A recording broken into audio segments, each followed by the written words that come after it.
हमारी जो आँखें हैं वो चिपक कर रह गई हैं स्क्रीन से, चाहे वो फ़ोन का स्क्रीन हो, टीवी का स्क्रीन हो, लैपटॉप हो, आईपैड हो कि किंडल हो। और आई स्ट्रेन और उसकी कॉम्प्लिकेशन ना पिछले 15 महीने में थोड़ी बढ़ी भी हैं। अब आई स्ट्रेन होती क्यों है? ये तभी होती है जब हम बहुत ज़्यादा इंटेंस यूज़ करते हैं अपनी आँखों का। जैसे कि पहले तो लॉन्ग डिस्टेंस ड्राइविंग जो लोग करते थे उनमें हुआ करती थी, बट अभी वो ड्राइविंग तो भूल जाइए, लॉन्ग डिस्टेंस और भी भूल जाइए। तो sitting in front of computer screen for long period of time, लगातार, जैसे हम लोग का दिन भर सुबह में एक बार 9 बजे से मीटिंग शुरू होती है तो 5-6 तक चलती रहती है। शायद उसमें एक लंच की ब्रेक हो पाती है और लगातार आप एक लैपटॉप की स्क्रीन के आगे बैठे हुए बात कर रहे होते हैं और आपको बहुत कंसंट्रेशन भी करना होता है क्योंकि बहुत सारी मीटिंग्स होती हैं, उसमें आपको कुछ आदान प्रदान करना है, कुछ बताना है, कुछ समझना है। तो it's very very tiring at the end of the day. अभी एक वो छूटी तो बीच में आपको मोबाइल भी देखनी है, फिर आप रिलैक्स होने के लिए भी क्या देखते हैं, तो फिर टेलीविज़न देखते हैं। तो ये जो साइकिल है फ़ोन, टीवी, लैपटॉप, आईपैड, ये मतलब हमारे वेकिंग आवर्स में हम एक ना एक स्क्रीन को देख ही रहे होते हैं और ये बड़ा ही कॉमन हो गया है।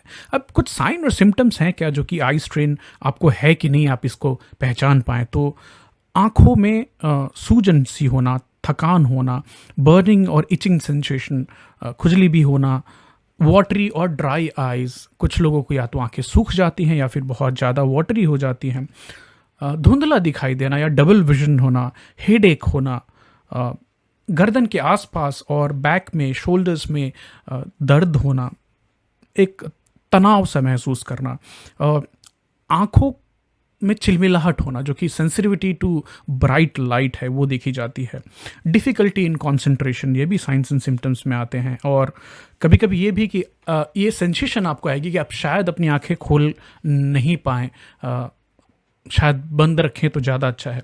कॉमन जो कारण है आई स्ट्रेन के, जैसे हम पहले बात कर रहे थे, looking directly into digital screens through out long period of time, पढ़ाई करना, रीडिंग विदाउट, बीच में पॉज लिए बिना लगातार पढ़ रहे हैं, आंखों को रेस्ट करने का मौका नहीं दे रहे हैं, लॉन्ग डिस्टेंस ड्राइविंग जहाँ पे आपको एक्सटेंडेड फोकस रखनी होती, तो ये उन काम में भी इस्तेमाल वाजिब हो जाएगी जहाँ पे आप बहुत देर तक फोकस करके कुछ एक काम करें। तो ब्राइट लाइट और ग्लेयर बहुत हद तक प्रभावित करते हैं और अक्सर आप देखेंगे कि आजकल घरों में हमने जो पुरानी पीली वाली लाइट है उसको रिप्लेस करके वाइट CFL या फिर जो LED लाइट्स लगा दिए हैं जो कि आंखों के ऊपर में बहुत एक्स्ट्रा स्ट्रेन डालते हैं।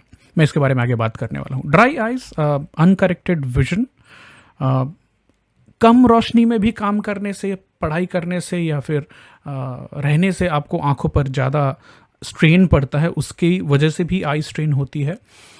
कई बार काफ़ी आप स्ट्रेस में हो, फटीग में हो, तो उसके लक्षण आंखों पे भी देखे जाते हैं। एक और चीज़ जो अभी देखी जा रही है कि या तो आपकी आंखों की तरफ AC से, फैन से या फिर हीटर से जो गर्म हवा या ठंडी हवा रेगुलरली आती रहती है वो भी ड्राई आइज कॉज कर सकती है। अब कुछ लाइफस्टाइल टिप्स हैं क्या क्विकली, तो I am referring to the Mayo Clinic home remedies. सबसे पहली है एडजस्ट द लाइटिंग। अगर आप टेलीविजन देख रहे हो तो पूरा रूम अंधेरा करके टेलीविजन ना देखें, सॉफ्टली लिट रूम हो तो अच्छी बात है। पढ़ाई करते समय लाइट की सोर्स जो है, अगर आप कोई किताब पढ़ रहे हैं, डॉक्यूमेंट पढ़ रहे हैं, तो लाइट की सोर्स आपके पीछे हो तो सबसे वाजिब है। और जैसे आपके कंधे के पीछे से लाइट आ रही हो और आप सामने उसको पढ़ पा रहे हो। टेबल लैंप एक बहुत इंपॉर्टेंट चीज़ है। Instead of a wide scattered light, focus जहाँ पे पढ़ाई है, जहाँ पे किताब है, वहाँ पे अगर लाइट रहे तो ज़्यादा अच्छी बात होगी। Taking break is very very important. 20-20-20 हम बात करेंगे इसके बारे में। हर 20 मिनट में 20 फीट दूर देखना है केवल 20 सेकेंड के लिए। याद रखिएगा इसको, 20-20-20। Limiting screen time of kids is very very important because correlation की आंखों की थकान उनको स्क्रीन की वजह से हो रही है, शायद बच्चे नहीं कर पाते हैं। यूजिंग आर्टिफिशियल टीयर्स, जो कि अभी अगर आपको सीवियर ड्राइनेस ऑफ आइज हो रही है तो अपने डॉक्टर से बात करके आई ड्रॉप्स आते हैं, आप उनका इस्तेमाल कर सकते हैं। हालांकि improving the air quality of your space, जैसे आप घर में हैं तो एक ह्यूमिडिफायर की कॉन्सेप्ट है कि अगर आप AC में कंटिन्यूसली रहते हैं तो आपके यहाँ ह्यूमिडिफायर होनी चाहिए। बट मैं उसका एक आसान सा हैक बताता हूँ। आपके रूम में पॉटेड प्लांट्स रखे जिसमें पानी हो तो रूम में मॉइस्चर की लेवल मेंटेन रहते हैं। या फिर एक सिंपल सॉल्यूशन है कि ग्लास में भी पानी आप डालकर रात को सोएं तो पानी उसमें से इवोपरेट होकर रूम की ह्यूमिडिटी को मेंटेन करने में मदद करता है। रियली इंपॉर्टेंट दैट व्हेन आप किचन में काम कर रहे हो तो वहाँ पे स्मोक नहीं होनी चाहिए क्योंकि वो भी आंखों की स्ट्रेन को बढ़ाती है। तो चिमनीज आर हाईली रिकमेंडेड क्योंकि दूसरा COPD भी औरतों में अक्सर देखा जाता है and that is because of the kitchen smoke. घरों में एयर फ़िल्टर लगाना काफ़ी इम्पॉर्टेंट है आज के समय में, जब भी हम बाहर नहीं जा रहे हैं और घर के अंदर ही बंद रहते हैं। और कई बार देखा गया है कि घर के अंदर की हवा वो ज़्यादा पॉल्यूटेड हो जाती है as compare to outside, because of the style of cooking we have in India. अगरबत्ती जलाते हैं और बाकी जो स्टेल एयर जमा होती है इन सब के लिए, तो air fresher is very very important, air filter is very very important. एक और चीज़ है, जो आपकी आँखों में अगर चश्मा लगा है तो सही पावर का चश्मा लगाना बहुत बहुत इंपॉर्टेंट है। तो उसका कैलिब्रेशन जो है वो टाइम टू टाइम चेक होते रहना चाहिए। अगर आप एक्सटेंसिव कंप्यूटर पे काम करने वाले हैं तो एक बहुत सिंपल सलाह है, आप ब्लिंक करें आँखों को, जो मिचमिचाना बोलते हैं, वो बार बार पलकों को ऊपर नीचे करना है। इससे क्या होता है कि आपकी आंखें रिफ्रेश होती हैं, क्योंकि टीयर्स प्रोड्यूस होते हैं, आंसू बनते हैं आंखों में, जो कि आंखों को मॉइस्ट रखते हैं और रिफ्रेश रखते हैं। तो टेकिंग आई ब्रेक, अगेन वापस बोलूँगा, बहुत बहुत इंपॉर्टेंट है कि आप 20-20-20 याद रखें। 20 मिनट तक लॉन्ग काम करने के बाद आप 20 फीट की दूरी तक देखें और 20 सेकेंड तक देखें। तो मैं तो अक्सर अपने जहाँ काम करता हूँ बेडरूम से वॉक करके लिविंग रूम में जाता हूँ और वहाँ से एक सीधी, मेरे हिसाब से एक 5-6-10 किलोमीटर की दूरी पे एक पहाड़ दिखाई देती है। अभी मानसून के समय में वो उस हरियाली पे फोकस करना मुझे बहुत ही एक रिफ्रेशिंग सी फीलिंग देता है।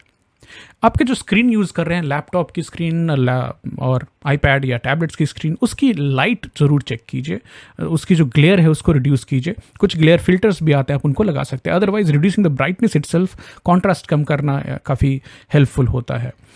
एक और भी एक हैक बताना चाहता हूँ आपको। फ्लक्स नाम की एक वेबसाइट है, वहाँ से जाके आप फ्लक्स सॉफ्टवेयर डाउनलोड कर सकते हैं, जो कि आपके ज्योग्राफिकल लोकेशन के हिसाब से आपके लैपटॉप की स्क्रीन की लाइटिंग को एडजस्ट करता है। जैसे अभी शाम हुई तो जो ह्यू है लाइट का वो चेंज होकर रेडिश हो जाता है। अभी आपने अक्सर देखा होगा, मैं एक चश्मा पहनता हूँ, जो बट वो चश्मा पावर का नहीं है, it's a blue light blocker glass. तो ये जितनी भी डिजिटल डिवाइसेस हैं, ये साथ के साथ जो एलईडी लैंप्स हैं, ये ब्लू लाइट्स रिलीज़ करती है। तो उसको ब्लॉक करने के लिए मैं इंटेलिसेंस की एक आई वेयर चश्मा पहनता हूँ, आप उसको चेक कर सकते हैं। Desk lamp is recommended, anti glare cover for laptop is also recommended. आपकी जो मॉनिटर है उसको भी एडजस्ट करके अपने आई लेवल पर लाने से फ़ायदा होगा। चेयर का एडजस्टमेंट ऐसा होना चाहिए कि आपको ज़्यादा ना ऊपर देखना पड़े, नीचे देखना पड़े झुक करके। और एक सिंपल सी हैक कि अभी बहुत देर तक आप कुछ पढ़ना चाहते हैं तो इमीडिएटली आप जो फॉन्ट साइज़ है उसको पिंच एंड जूम फंक्शन, जो आपके अक्सर सारे लैपटॉप्स में आ गई है, या फिर टेक्स्ट की साइज़ को, टाइप जो साइज़ है उसको बढ़ा करके अपने कंफर्ट लेवल पर जाकर उसको पढ़ें। कुछ आई फ्रेंडली फूड की बात करना चाहेंगे।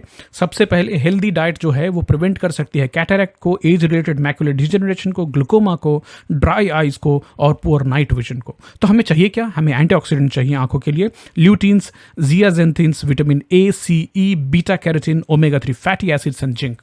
healthline.com की आर्टिकल के हिसाब से इसमें सबसे नंबर 1 पर आती है आई हेल्दी फूड में ऑयली स्मॉल फिश। सप्ताह में 1-2 दिन खाना चाहिए, और वो भी ऐसी जो कि कल्चर्ड नहीं हो बल्कि वाइल्ड कॉट हो। तो इसमें हमें मिलती क्या है? ओमेगा 3। नंबर 2 पे आती है एग्स, अंडे, बहुत इंपॉर्टेंट है। Vitamin A, lutein, zeaxanthin, zinc. Vitamin A safeguard करती है हमारी कॉर्निया को। अभी ल्यूटिन्स जो है, जियाजेंथिन और सीरियस आई कंडीशन प्रिवेंट करती हैं, उनसे बचाती हैं कि हमारी आई की डिजेनरेशन ना हो। जिंक जो है वो हमारे रेटिना हेल्थ को और नाइट विजन को इंप्रूव करता है। आमंड्स बहुत इंपॉर्टेंट है, विटामिन ई के सोर्स हैं, antioxidant, age related macular degeneration को भी कम करते हैं। साथ के साथ आप सनफ्लावर सीड्स भी इस्तेमाल कर सकते हैं, हेजलनट, पीनट भी इस्तेमाल कर सकते हैं। Dairy products are good because milk, curd, ये दोनों विटामिन ए और जिंक के सोर्स होते हैं। घी भी लिया जा सकता है। Carrots very good, vitamin A, beta carotene उनके अंदर पाई जाती है। केल, स्पिनैच, ग्रीन, ल्यूटिन्स और जेंथिन होते हैं। Oranges, amla, lemon, green chillies, capsicum, vitamin C के रिच सोर्स, जो कि हमारी जो आंखें हैं वो चिपक कर रह गई हैं स्क्रीन।